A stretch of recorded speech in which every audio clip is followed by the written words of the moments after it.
As any entrepreneur knows, there are a never-ending number of issues that will arise as you run your business.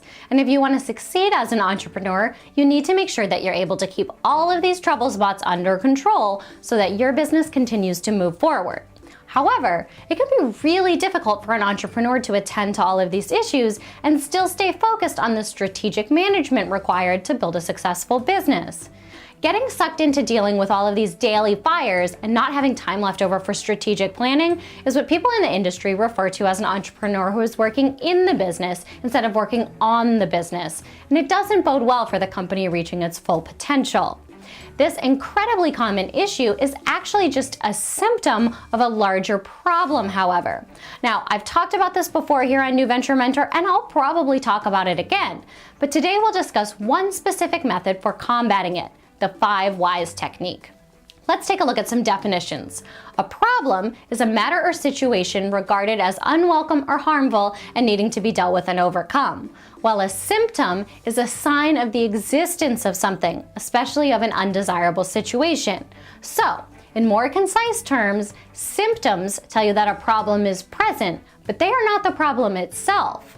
Therefore, addressing a symptom does not solve the underlying problem, which will rear its ugly head some other way. If you're spending your time focused on the symptoms in your business, the daily fires that pop up, instead of addressing the underlying problems, you will always have more and more symptoms to deal with, and you won't be able to make real progress. So, how do you tell what is a symptom and what is the real problem? One of the best methods is the 5 whys method, originally developed by Sakichi Toyota for use in the Toyota Motor Company. As with most things that lead to success, this technique is incredibly simple, but sometimes very difficult to implement. Basically, all you have to do to find the real problem, instead of getting caught up in the symptoms, is to ask a series of 5 whys about any issue that arises in your business. For example, let's say that your profit has gone down at the restaurant that you own. Now, obviously, you're tempted to focus on the fact that profit has gone down and come up with a bunch of strategies for various ways of increasing your profit. Maybe you need to advertise more, maybe you need to stay open longer hours, maybe you need to offer more dinner options. But hold up, you shouldn't jump into brainstorming solutions just yet, not at this stage. Even though it seems that profit being down would absolutely be a problem in a business, if you use the 5 whys technique, you'll see that it's actually just a symptom. So, profit is down at your restaurant. Stop and ask yourself, why is profit down at the restaurant? Well, profit is down at the restaurant because margins are down. Okay, so next ask yourself, why are margins down? Margins are down because we're selling fewer alcoholic beverages and desserts, which are our highest margin items. Continue on here. Why are we selling fewer higher margin items? We're selling fewer higher margin items because customers don't know we have a full bar and wine cellar, nor that we have a pastry chef on staff. Well, why don't our customers know about our offerings? Our customers don't know about our offerings because we don't advertise them on our menus or in our marketing, and our staff doesn't mention it.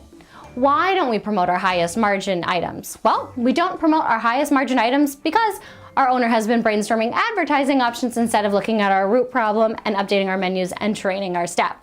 Now, okay, I'm clearly joking a bit there with that last answer, but you get the point here. By going through the exercise of 5 whys, we realize that the restaurant owner maybe should create a cocktail menu and wine list, maybe include pairing suggestions with your top entrees, profile the pastry chef, and have the servers ask all guests directly if they'd like anything to drink or if they'd like any of the award-winning pastry chef's amazing desserts. These small, inexpensive tweaks will be far more effective for improving the bottom line than increasing advertising spend, but you wouldn't have realized it without getting down to the root problem instead of just focusing on the symptoms. Appropriately enough, an owner who's too swamped with all of the business's fires to focus on the strategic vision is also usually a symptom and not a problem. The real problem, once you work through the 5 whys technique, is usually something along the lines of an owner's inability to delegate or a lack of systemization within the business.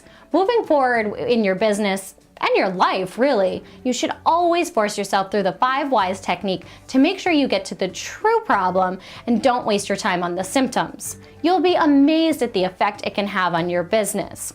Also, Please note that the 5 whys technique doesn't necessarily require 5 whys exactly.